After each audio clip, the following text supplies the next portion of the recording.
What's good, YouTube? It's your main man, AB the Hero, back again with another video. Today's video, we're going to listen to a clip from Draymond Green and Stephen Curry and why they implore Mitch Kupchak, Michael Jordan, and all of them to go ahead and get that boy Mark Jackson the job to coach the Hornets and LaMelo Ball into superstardom, all-stardom, and championships. Let's Triple B's! AB the Hero, back at it, baby.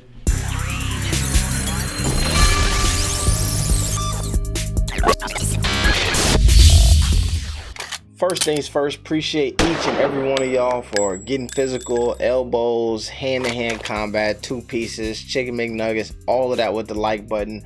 For the past couple of days, we've been talking about this offseason with the Charlotte Hornets. Obviously, my boy's not in the playoffs right now, and things are being shaken up in the front office with James Borrego being fired and rumors that they got Mitch Kupchak in the sights as well. So when we start thinking about that, the conversation of who is the replacement has come up. Now your boy AB the Hero, worse in a perfect world, they just get my dog LeVar on the phone and say, hey man, come run the show. All right. So hopefully that's happening. Come join the staff or something. If not, we got to start thinking about replacements and other guys. Mark Jackson is probably the #1 name that has came up from the fan base, and Draymond Green and Steph Curry co-sign it. Let's get into this video now. This is a clip from Draymond Green's show podcast on the Volume Network. We're going to watch some of it. We don't need to see the whole thing. I think instantly y'all going to see what I'm talking about here, and it's all going to make sense. One thing I always say to people, and I would love to get your perspective, I don't think people, like, it's just not something that we talk about.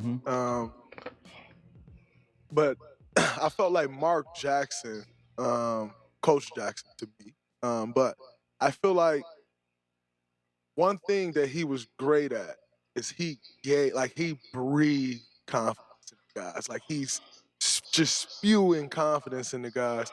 And I think that was huge in our growth and who we eventually became, is the confidence that he gave guys. I know people, like I was actually watching earlier today the clip when he said, I got the best shooting backcourt in the history of basketball. He sounded crazy. He sounded crazy. I thought he was crazy and out of his mind. Everybody in the world thought he was crazy and out of his mind. But he said, I got the best shooting backcourt in basketball history. What did Coach Jackson do for you and your... Let me stop it right there. We literally could end the video right there, right? If you've been rocking with the boy AB throughout the season, one of the things that we kept up on is the lack of confidence being breathed into this young squad, right? There's turmoil that was happening in that locker room. Book Night was pissed off. He done dyed his hair all crazy. We done seen LaMelo, we don't even know what the last game of the season that he talking about people just finally figuring out or not knowing where they supposed to be and all this. We even heard the GM Mitch Kupchak at some point say, you know what, LaMelo ain't even the best. He need to humble himself. Imagine that right there. Steph Curry is a guy who is not even arguably, is a factamundo, the best shooter ever. And there was a point in time where the coach said he is going to be the greatest shooter ever, and people thought it was crazy and something that you shouldn't say. Imagine a world in which he don't say that. Now, we all know Steph is talented. We all know Steph probably was going to get there. It's a high probability. But imagine when folks talk about the keys unlock not only your ability on the court, but they unlock confidence within you. That's what he did for them boys. We'll hear Steph talk about it, but that's what the Hornets needed. There are times where the most emotion that we got out of James Borrego in conversations about LaMelo Ball is when there was something negative. I'll never forget it when I think LaMelo fouled out, and he sat him in the fourth quarter, and he said, "Well, his legs, he gonna be well rested for this next game."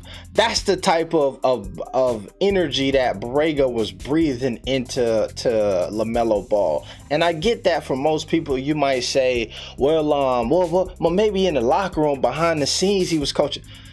You'll hear from Steph about how people listen and they hearing it, and oftentimes it is even more important to speak those admirations and those affirmations out to the public so they can hear it than it is to say it to somebody in private. Let's get back into it. Career and helping you understand, like, no, you are one of them dudes. What was that for you? 'Cause Helping you understand it. Like, he breathed confidence into me and made me felt like I belonged in this league. Yeah, it's the balance of, like, as a player, like, people who say they don't hear or read anything, they lying. Like, you hear everything that happens. There, people like media, analysts, coaches, other players, like. Paul, sorry. But this reminds me back when we listened to a Mitch Kupchak interview, and he talked about being able to get the understanding of what's happening in free agency with other teams and all that stuff from the media, right? Where it's important for him to be able to listen to hear what the rumors are, because more than likely those things are true. So you know that they're listening because it even helps them do their job to be in tune with what's going on. It's a small fraternity and group and a family in this NBA, and then 5,000 total NBA players. So you hear everything about you, and it's just a matter of, like, that awareness mixed with, like you said, your confidence and who you are, your identity. And then obviously what you go and do out on the floor. To have somebody that's a decision maker, that's, in that head coaching position, that goes out of his way to either defend, hype up, like breathe life into, like you say, to your players, like, that meant so much, especially as a first-time head coach, because he was going out on these, on these limbs that, like I said, some people thought he was, like, out of his mind, just kind of just a ride or die with no kind of thought. Like, he was very strategic and intentional about everything that he said, and that meant so much to us as a young team, trying to just find an edge and find an identity, and it was contagious, man. Like, he would come into every pregame locker, speech and give us a sermon almost. Absolutely. Yo, there's so much that he's saying in there, especially when you think about the book night situation, right? There are times where we visually saw book night, a young prospect, being upset, and when we heard the coach address it, it wasn't a breathe life into you conversation. We just saw the man disappear for a while. I think that this, to me, is prime reasoning on why or what the value of a Mark Jackson could bring to this Hornets organization. Because we're on the cusp of this, where we heard a LaMelo Ball say, "Man, I gotta get people out of my head." Right? Who do you want in your head? The coach who telling you that you ain't got it? That we don't give you the keys yet, you need to humble yourself? Or the coach who telling you that, you could potentially be the greatest? That's the type of stuff that you need for these young talents, because then that gives them an extra belief to do what? To work a little bit harder, to try. Folks talk about this Hornets in the defensive end. Most people will tell you that defense comes from the inside. So when you look at a team who's struggling, especially an ultra athletic team like this Hornets team was, when you struggling on defense, that's about buy-in, right? That's about doing the thing that folks don't really want to do, but you got to do it to be successful. He's talking about Mark Jackson having the ability to galvanize the troops night in and night out. That's important when you take a team who gets to the most important game of the season for them and they get blown out. Why do you get blown out the second time if you the Hornets? It's because the entire season was based around get back from the last time you got blown out in the playoff game, and you feel like you redeemed that. You met that challenge a couple times when you played the Pacers, so now that's off the table. We ain't even thinking about that again. We just kind of don't want to lose this game, and so you go into that game not expecting to fight the way that you had to fight, and things get ugly for you. Let's continue because they got bars coming, and then we're gonna get out of here. Yeah, it would just be like something like you want to run through the wall, or laugh, or feel some type of emotion, and we go out and hoop. And he was so consistent in that front. So at that time in my career and our career as a team and journey that we were trying to come into, he was perfect for that because he was an extreme motivator, an ultimate defender. He'd hype you up, he'd breathe confidence in you, and that's how we went out and played. And I think to his credit, sometimes you think about how everything ended after that third year. He almost would use different motivations that weren't even real. Like you kind of have to manifest something, like almost like the Kobe mentality or like MJ back in the day. Like I might make something up in terms of there's some enemy that doesn't even exist, but I'm gonna make sure everybody's on the same page against whatever that is. Mm-hmm. That's just how he rolled, and it was great for us in terms of giving us that edge. Has it been shocking for you that he hasn't been able to get another job? I understand the drama around when he left because it was a front office coach disagreement, and he would probably admit that there were a couple interviews he did right after he left that he probably didn't need to do. He spoke his mind, he spoke his truth, but he probably speak it.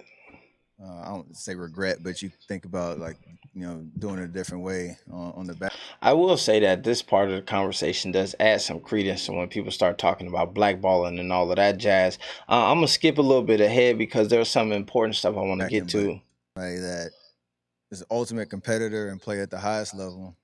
Play with play for some great coaches and with other amazing players throughout his career. Like all that wrapped into one person, and just his vantage point as an analyst and all that. Like I'm extremely surprised. I know his name floats up a lot. He deserves another opportunity. Whoever want to take our opinion. 100%. 100%. Definitely surprised, and hopefully that won't remain too long. I think when I'm looking around the NBA, I hope he gets an opportunity that he does not have to build a team the way he had to build us. But listen, the reality is there's 10 to 15 teams a year in that same position that he's proven right here that he can handle that job for sure. He's proven that he can handle the job of managing and developing budding superstars into winners, right? Folks give Borrego credit for developing talent, but they can't give him the credit for developing that talent into winners, right? That's what that Mark Jackson has, that Borrego doesn't. Now, if you want to say, oh, well, he hadn't coached superstars because when he coached us, you weren't a superstar yet. Clay wasn't a superstar yet. Like we none of us had grown into who we became. So if you want to say, all right, well, he hasn't proven he can coach superstars. Well, what he has proven is at least that he can do that. No doubt. And so that part has been a bit shocking to me, I must say. That, folks, is them explaining to you why this Hornets team is perfect for Mark Jackson. Because he's proven to you that he can at least do that. Take a young budding team, develop them, give them some culture, and then turn them into winners. Stick with your boy. We're going to continue to talk about potential coaches for this Hornets team. We might get into a video where we talk about LeVar as a coach and what that might look like. Shemaine, man.